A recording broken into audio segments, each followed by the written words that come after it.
Three crashes, 30 aircraft on the ground, one dead pilot, and a program that India has staked its defense self-reliance ambitions on, now under a cloud darker than anything it has faced in decades. Welcome back. Today we are pulling apart one of the most consequential crises in Indian aviation history. The IAF's Tejas fleet, India's pride, its Atmanirbhar symbol in the skies, has been grounded. And the questions surrounding why, how, and what comes next deserve a thorough, honest investigation. I'm going to take you through this chapter by chapter. Stay with me.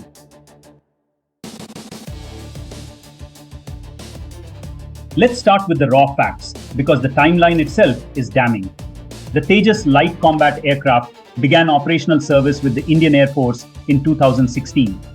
For several years, the program appeared to be gathering momentum. Then, the accidents began. Crash 1, March 2024, Jaisalmer. A Tejas jet, returning from a firepower demonstration, went down near Jaisalmer in Rajasthan. The pilot ejected safely. The aircraft was destroyed. An inquiry was launched. Findings were not made fully public, and life appeared to move on. Crash 2, November 2025, Dubai Air Show. This one shook the entire Indian defense establishment. During a live aerobatic display at the Dubai Air Show, in front of an international audience that included potential buyer nations, a Tejas crashed. Wing Commander Naman Stial, a decorated IAF pilot, was killed. He could not eject in time. The Chief of Defence Staff General Anil Chauhan publicly expressed deep regret. An inquiry was initiated. As of February 2026, that inquiry is still ongoing. Results have not been officially released.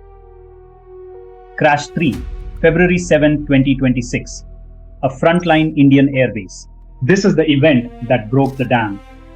During what was a routine training sortie, the Tejas overshot the runway during landing. Sources speaking to PTI point to a suspected brake failure or onboard systems malfunction. The pilot ejected safely. The aircraft suffered severe airframe damage and has been declared unserviceable. But the consequences of this third accident were immediate and decisive. The Indian Air Force grounded its entire fleet of approximately 30 single-seat Tejas aircraft, around 2 operational squadrons worth of combat power, for extensive technical inspections. As of February 22, 2026, the IAF has not issued an official public statement, but the grounding speaks louder than any press release. In roughly 23 months, India has lost 3 Tejas jets from an operational fleet of only 30. That is a loss rate of 10%. By any metric in global aviation safety, that number demands serious scrutiny. Now, let's examine what the investigations have and critically have not revealed. Here is where the opacity becomes a problem in itself.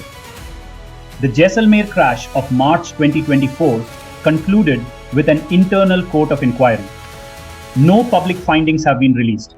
We do not know conclusively whether it was pilot error, mechanical failure, or a systems fault. The IAF, as a standard practice, has maintained strict information control. The Dubai crash inquiry is, astonishingly, still underway more than 3 months after the accident. Wing Commander Sayal's death has put enormous pressure on investigators to be thorough. Preliminary assessments reportedly examined the ejection seat system and flight control response during the aerobatic maneuver, but nothing official has emerged. The third crash, the February 7 landing incident, is the freshest. PTI sources have cited suspected brake failure or onboard systems failure as the likely cause. Investigators are expected to analyze flight data recorders, cockpit voice recordings, and maintenance logs. What strikes any serious analyst here is this: 3 crashes, 3 separate inquiries, 0 publicly concluded findings. The lack of transparency creates a vacuum, and that vacuum is being filled by speculation, concern, and internationally by serious doubt about the platform's reliability. Defense analysts have pointed to a recurring pattern: landing phase vulnerabilities. Two of the three accidents occurred during landing or approach. Whether this points to issues with the undercarriage, braking system, fly-by-wire flight control loss during low-speed regimes, or pilot workload during critical phases, we simply do not know yet, officially. But the pattern is hard to ignore.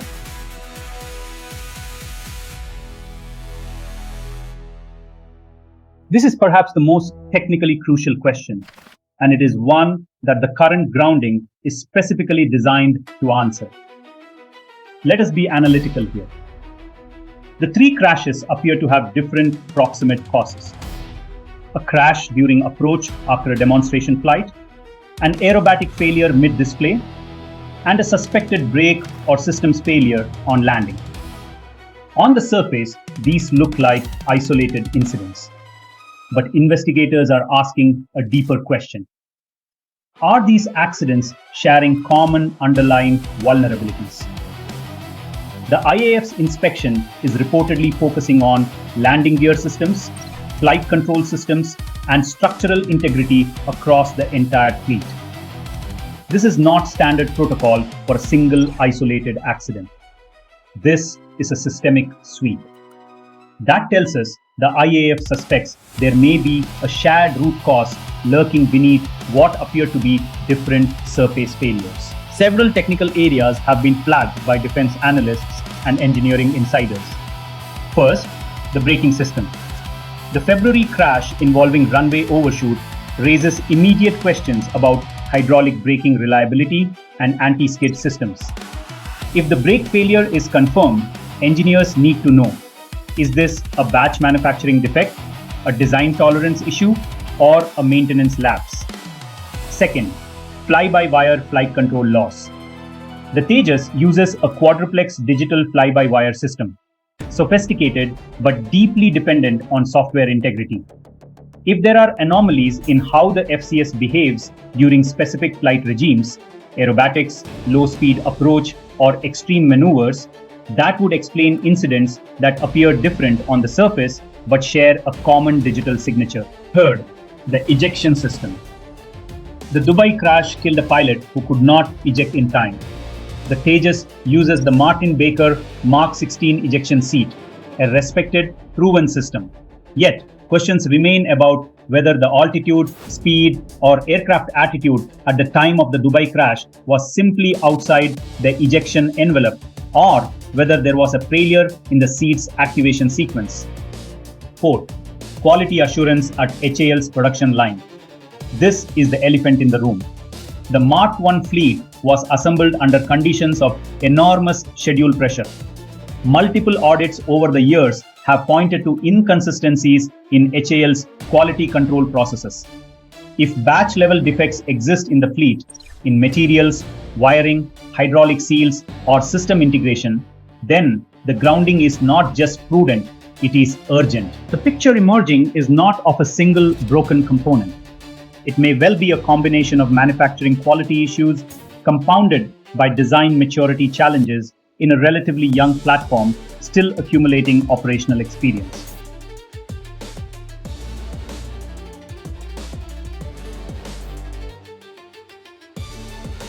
Now we get to the strategic heart of the crisis. Because what happens on the production floor at HAL's Bangalore facility and what happens in the relationship between HAL and the Indian Air Force has consequences that extend years into the future. Let us set the scene. The IAF currently operates fewer than 30 combat squadrons against a sanctioned strength of 42 squadrons. The gap has been widening for years as aging MiG-21s and Mirage 2000s retire. The Tejas Mk1A was supposed to be the primary answer to this crisis. In February 2021, the Defense Ministry signed a 48,000 crore rupees contract for 83 Tejas Mk1A jets. In September 2025, a second contract worth 62,370 crore rupees was signed for 97 more. That is 180 Mk1A aircraft on order, totaling over 1 lakh crore rupees. Now here is where the trust deficit becomes visible and measurable. Deliveries of the Mk1A are running nearly 2 years behind schedule. The first Mk1A, was supposed to be delivered in February 2024. It has not happened. The primary reason cited repeatedly is GE Aerospace's failure to deliver the F404 GE IN-20 engines on time. This is partly an American supply chain issue and partly a consequence of India's complex geopolitical dance with the United States on technology transfer and export licenses. But the IAF has heard these explanations before, and the relationship between the Air Force and HAL carries a long history of friction. The IAF has, on multiple occasions, expressed frustration with HAL's delivery timelines, quality consistency, and responsiveness to operational feedback.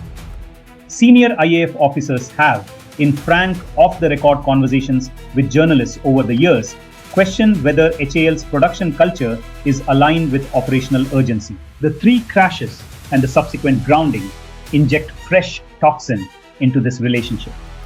The IAF now must go to Parliament, to the Cabinet Committee on Security, and to the public and defend the program that has lost 10% of its operational fleet in under 2 years.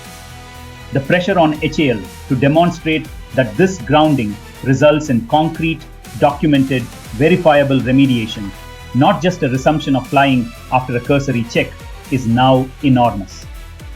One immediate operational consequence: the grounding reduces IAF combat availability at a time of heightened regional tension. India's western front with Pakistan and its northern front with China are both active pressure points. Taking 30 light fighters offline, even temporarily, is not a trivial operational cost. The longer-term consequence is more damaging still. If the investigations reveal design or manufacturing flaws that require modifications across the fleet, the Mk1A production line may need to incorporate changes midstream, adding further delays to an already delayed program.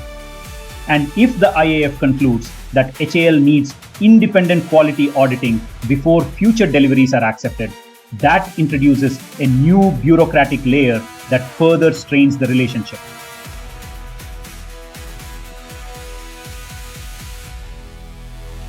India has been aggressively positioning the Tejas as a major export product. The ambition is real. Officials have spoken of $5 billion in annual defense exports, with the Tejas as a centerpiece. The ground reality, however, was already complicated, and the grounding makes it significantly harder. Let us map the damage. Malaysia was the first serious test. India was shortlisted from 8 competitors, made it to the final 2, and then lost to South Korea's KAI FA-50 in February 2023. The reason cited explicitly by Malaysian officials: the FA-50 was a tried and tested platform with multiple operators, while the Tejas was largely unproven with only one user, the IAF itself. India lost that contract because it could not demonstrate a track record.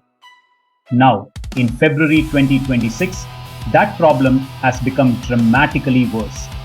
Nigeria and Botswana, once considered warm leads, have both withdrawn from negotiations as of early 2025.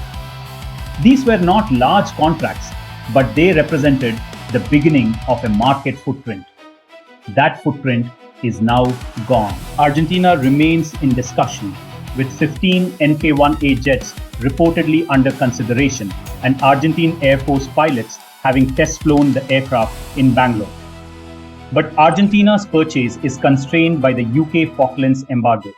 HAL would need to replace over 50 British-supplied subsystems, including the Martin Baker ejection seat, to make the aircraft eligible. That engineering effort has cost and time implications. And now, with a dead pilot in Dubai and a grounded fleet, Argentine defense planners will ask hard questions before signing. Egypt has expressed interest in 20 aircraft with a potential local MRO facility, a strategically significant deal that would give India a manufacturing footprint in North Africa. But Egypt ultimately signed an agreement to acquire the Chinese Chengdu J-10C as of August 2024. That is a stark verdict on the competitive landscape. The Dubai Air Show crash is perhaps the most damaging single event for export prospects. It happened in front of the precise audience India was trying to impress: international air forces, defense ministers, procurement officials. The death of Wing Commander Sayal was a tragedy. But in the cold calculus of an arms sale, it was also a catastrophic live product demonstration failure. No amount of marketing can fully undo that image. What potential buyers evaluate is not just performance statistics. It is operational track record, safety culture, after-sales support infrastructure, and manufacturer reliability. On every one of these dimensions, the events of the past 2 years have created question marks where India needed exclamation points. The strategic competitor here is the Chinese-Pakistani JF-17, which has been aggressively priced and offered to the same target markets. In countries where geopolitics does not foreclose the Chinese option, the JF-17 now looks relatively more attractive, not because it is necessarily a better aircraft, but because it does not come with a fleet grounding fresh in the headlines.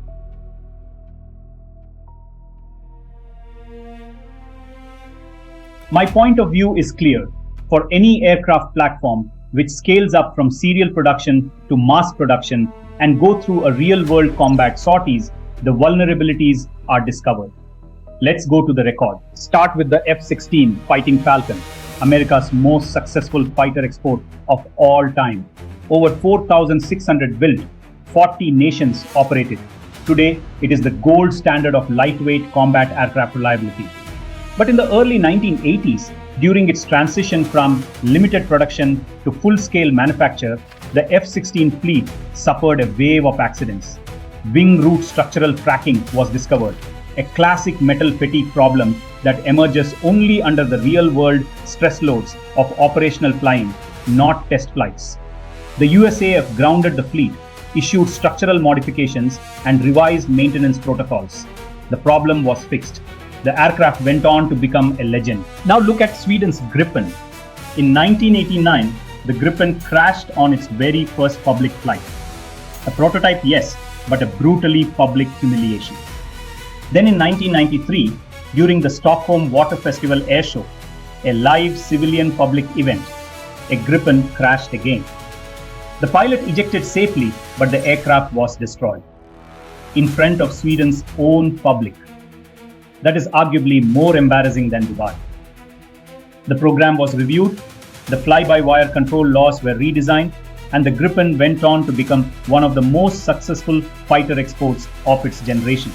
Sold to Brazil, South Africa, Hungary, Czech Republic, and Thailand. And then there is the F-35, the most advanced, most expensive weapons program in human history. Between 2013 and 2019, the F-35 fleet was grounded multiple times. An engine fire in 2014 halted all flights globally. Structural cracking in the wing carry-through bulkhead was discovered during production lot inspections. Software bugs caused flight control anomalies. And yet, today, over 1,000 F-35s are operational across 17 nations. The grounding wasn't the end of the story. So what Tejas is facing today, most of the indigenous fighter platforms have faced. The good news is that Tejas' failure are not catastrophic or structural. It's more component. It will take 2 to 3 years of time for HAL to fix all the issues so that the reliability will improve up to 5 nines.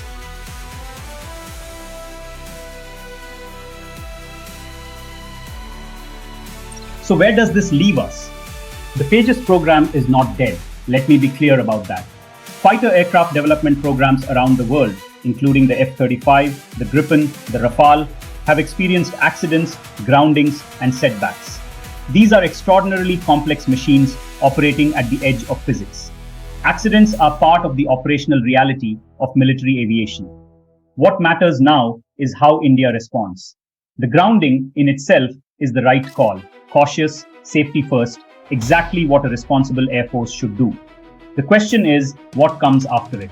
If the investigations produce honest, transparent findings, if HAL undertakes verified, documented modifications, if independent quality audits are instituted, and if the IAF resumes operations with genuine confidence rather than political pressure to declare the problem solved, then this crisis can become a turning point toward a more mature, rigorous program. But if findings are suppressed, if the fleet is returned to service before root causes are identified, if deliveries continue to slip without accountability, then this grounding will be remembered not as a correction, but as a warning that was ignored.